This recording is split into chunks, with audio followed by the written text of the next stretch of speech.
Good morning.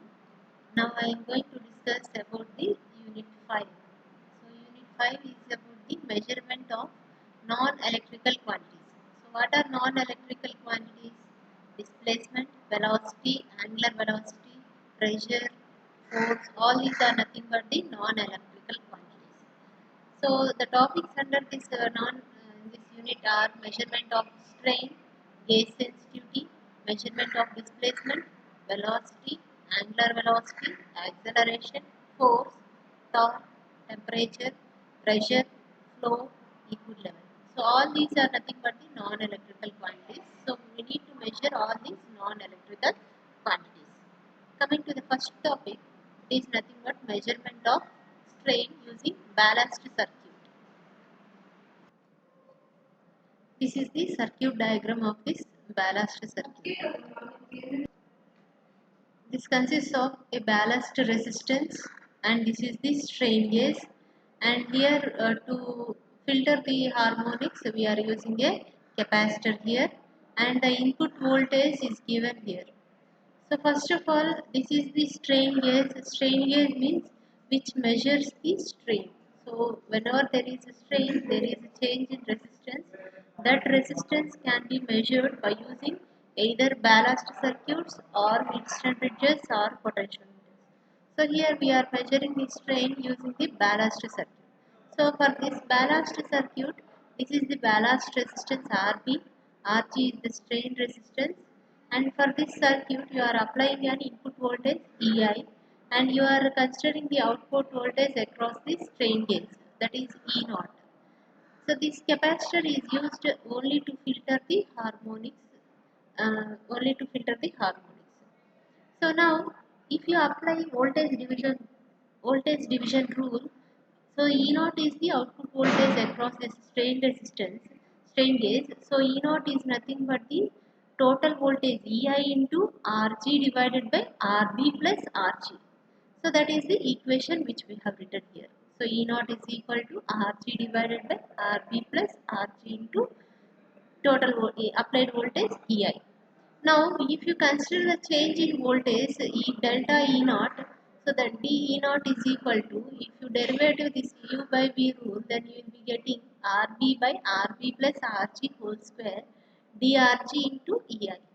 So that is equal to, you now you need to multiply with Rg in the numerator and also Rg in the denominator. That gives you Rg divided by Rb plus Rg whole square. And now this drg by R is nothing but the change in resistance by total resistance is equal to gauge factor into epsilon. Gauge factor into epsilon. This epsilon is the change in length, delta L by L. So del drg by rg is replaced with gf into epsilon, that is gauge factor into epsilon, and input voltage EI. So this is the change in the output voltage. So from this equation, what we can say that this change in output voltage is nothing but the change in strain. Epsilon is nothing but the change in length, that is nothing but the strain. Now, if the this E naught will be maximum, change in voltage will be maximum only when this ballast resistance is equal to the gauge resistance. So then RB is equal to RG, that implies delta E naught is equal to, this gets cancelled and you will be having GF epsilon by 4 into EI. So this is the change in output voltage, that is by using the ballast circuit. So change in strain can be measured by obtaining the change in voltage. This is the ballast circuit. Next topic is gauge sensitivity. So gauge sensitivity means you need to find out the how much based on the force, how much gauge resistance you are going to apply. For that you are using here a cantilever beam. So cantilever beam means this is the beam which is fixed to this circuit, which is fixed to the surface. So whenever if you apply force at one end it is fixed and at this end it is kept free. So when you apply force at this end, what happens is this beam gets strained. It gets bent here, bent like this. So on this beam you are placing the strain resistance. So how much tensile force is applied on the beam, that based on the tensile force there is a strain acting on the strain gauge. So this strain gauge is connected in a Wheatstone bridge so that initially under normal conditions this Wheatstone bridge is balanced. Under normal conditions this Wheatstone bridge is balanced. When there is a change in strain, when there is a force applied, then there is change in resistance here. So when there is change in resistance, what happens is this bridge becomes unbalanced. This bridge becomes unbalanced. Now, if you apply the for the Wheatstone bridge, what is the condition is Rg1 R4 is equal to R2 into R3. So that implies Rg1 is equal to R2 R3 divided by R4. R2 R3 divided by R4. That is the Rg1. Now from that after that if you write down the gauge sensitivity formula Sg is equal to K into delta R2 by epsilon. This epsilon is nothing but the change in length. So change in length is nothing but the change in resistance divided by gauge factor. So change in resistance is delta Rg1 by Rg1 divided by Gf. That Gf gauge factor will go to the numerator.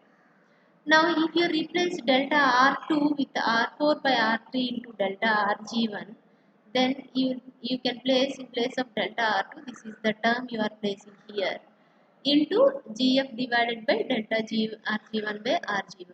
Then this delta Rg1 gets cancelled and you will be getting K R4 by R3 Rg1 into Gf.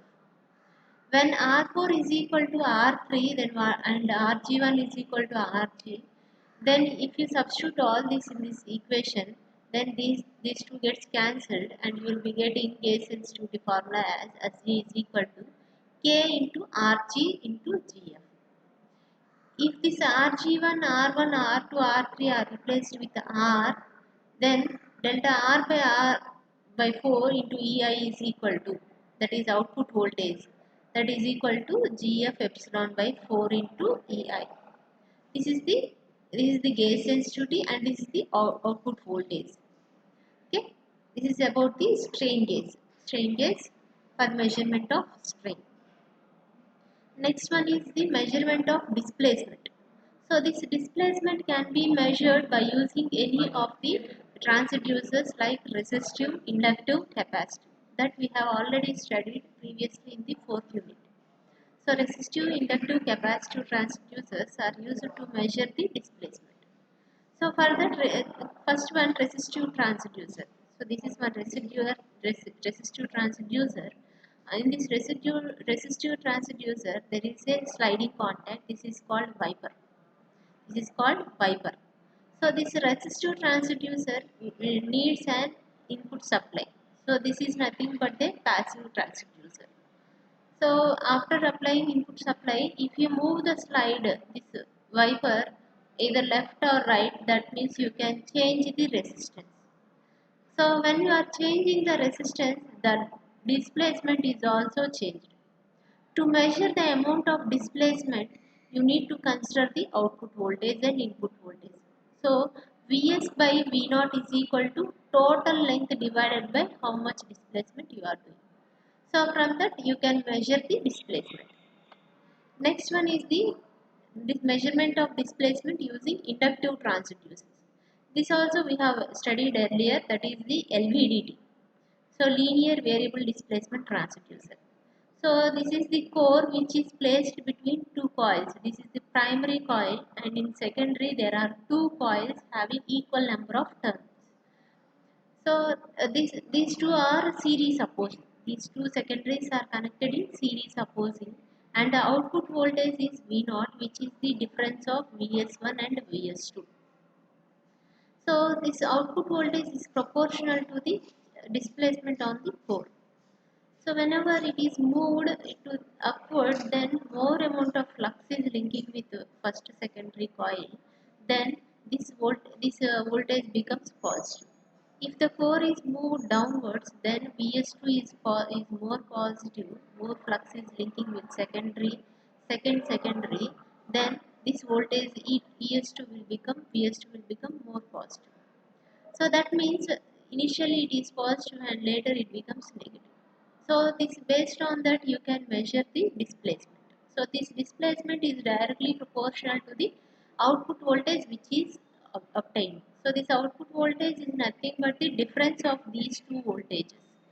So initially if the core is in the upper part, then it is V0 is equal to Vs1 minus Vs2, and if it is in the down part, it becomes Vs2 minus Vs1.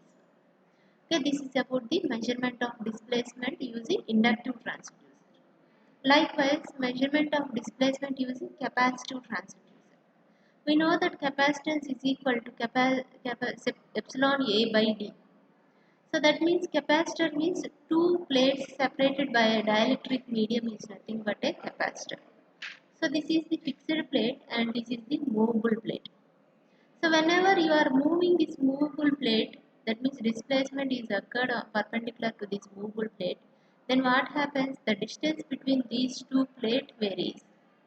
As we know that C is equal to epsilon A by D, C is inversely proportional to D. So whenever this distance is increased, capacitance decreases, and if the distance is decreased, then capacitance increases. So if you find out the capacitance, then you can find out the displacement. Okay, this is about the measurement of displacement using capacitive transducers. Next topic is measurement of velocity. So to measure the velocity, you can measure it in two ways. Those are moving coil type and moving magnet type. For the moving coil type, you are considering a case here. This is the complete case. In this case, a spring is there here. This is the spring. For this spring, there are coils attached here, and this is the permanent magnet placed. So this is fixed magnet. So that means this does not move.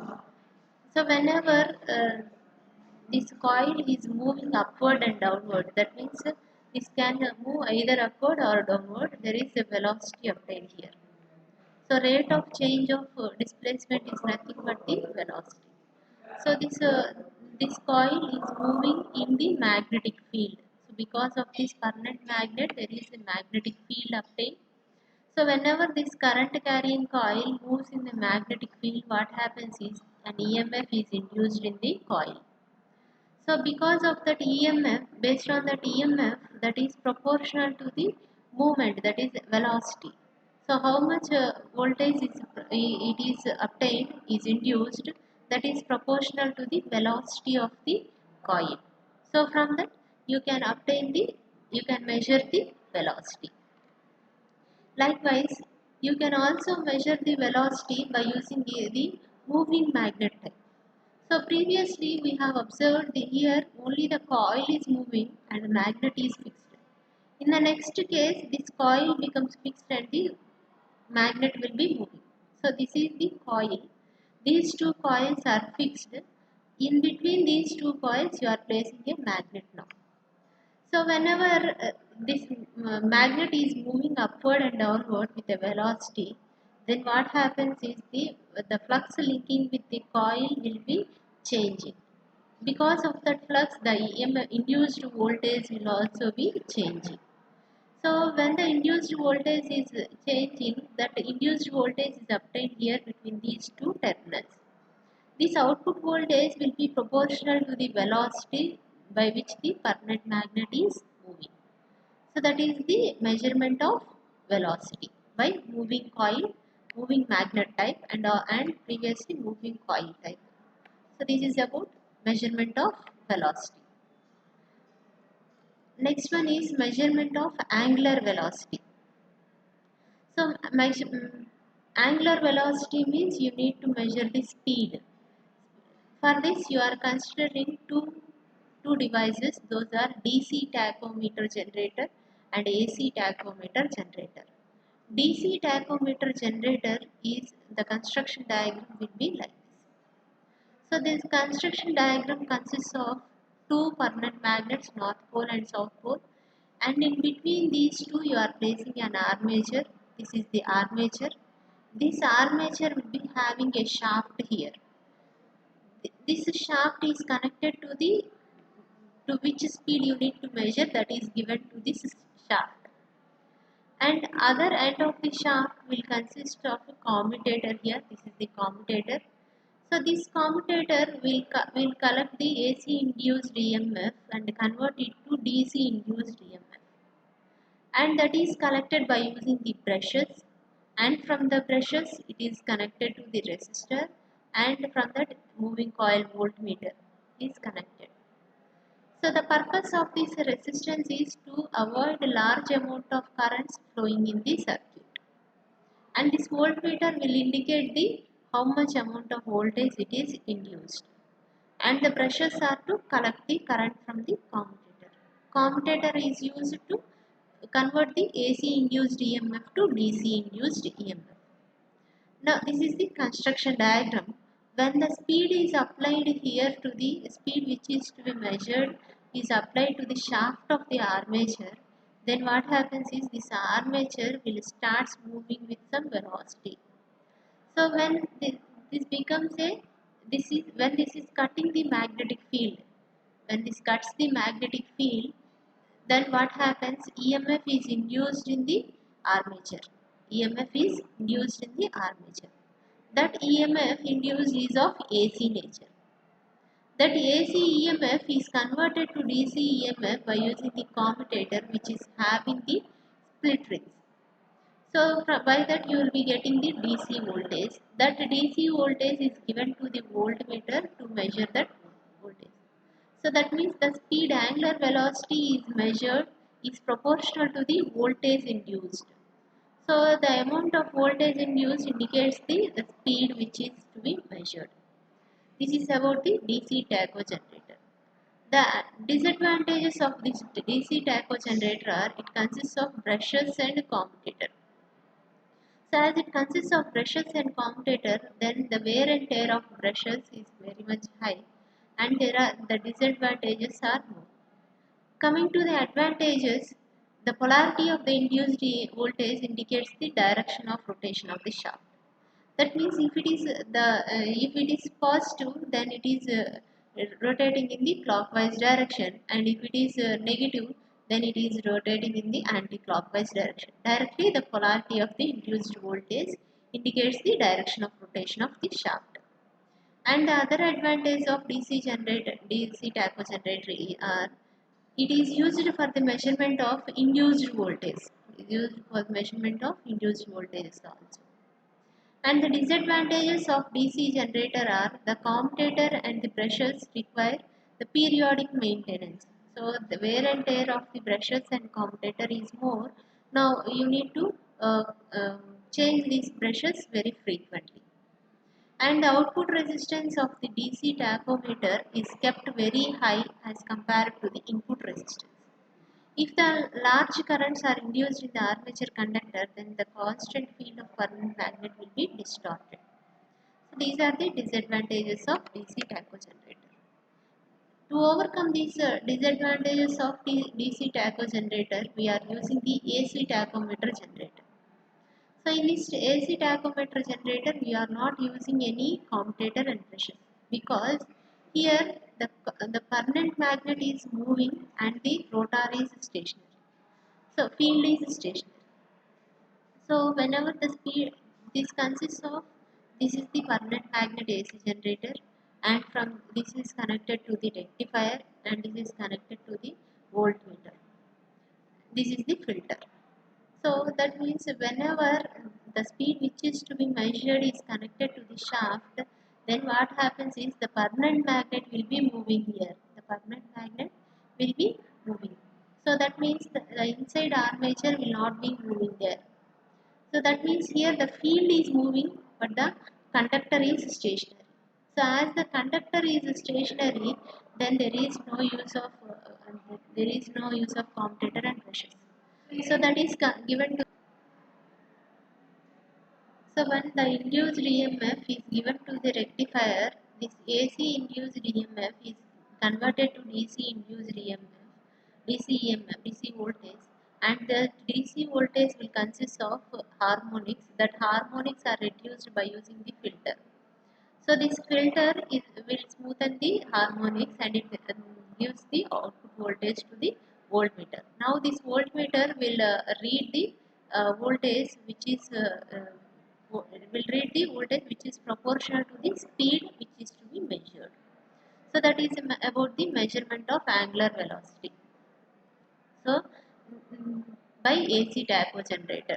Okay, the advantages are here we are not using any commutator or brushes. So it is the disadvantage of DC tapo generator is overcome here by in this AC tapo generator. So that is about the AC tapo generator.